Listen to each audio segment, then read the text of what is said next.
Не сме пред одлука да се биде или не, но прифаќањето на францускиот предлог ќе ја крене бугарската рампа кон неу.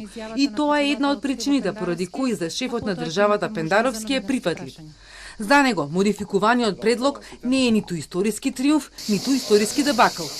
Според мене станува збор за транзиционен компромис за една од фазите на европските интеграции, во која три елементи се битни и затоа предлогот, според мене, во овој формат, во оваа фаза е прифатлив. Прво, со предлогот ја креваме бугарската блокада, која трае повеќе од 2 години, и предлогот дозволува формално отварање на преговорите после 17 години чекање.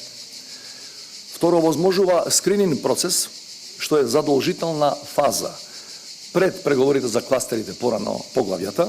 И трето, што е апсолутно најважно, не само за мене, за секој од нас, ама баш со ништо не го подкопува македонскиот идентитет, затоа што за клучната, темелната одредница на тој идентитет за македонскиот јазик во предлогот има чиста формулација без фусноти.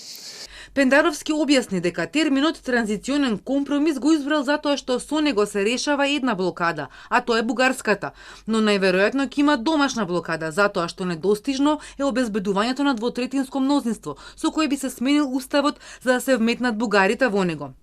Иако ќе помине време, односно можно е тоа прашање за уставот да се отвори дури во 2024, објасни Пендаровски. Може да прашате дали можеби во овој дел не сме можели и повеќе да постигнеме. Да бидам искрен, убеден сум дека не сме можеле.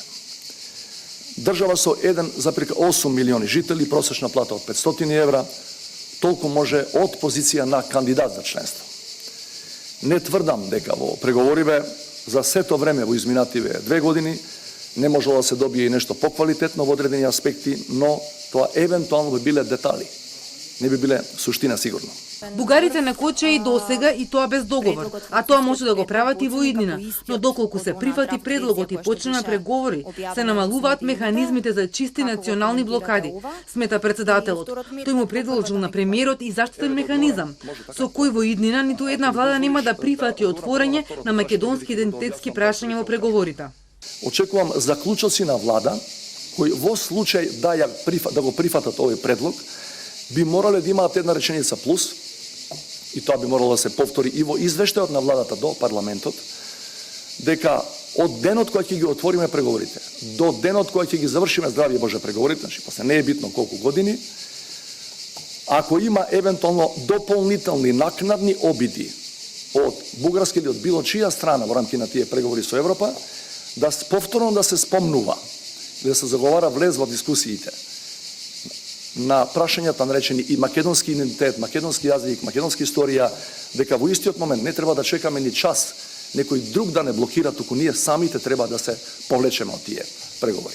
Председателот го разбира стравот на граѓаните дека Европа е лицемерна, но неговиот впечаток од средбите со европските лидери воопшто не е дека сакаат да ја разнебитат Македонија. Напротив, францускиот председател и германскиот канцелар изразиле желба да дојдат и да се обратат во македонскиот парламент, а Шолц планирал да го оживе и берлинскиот процес.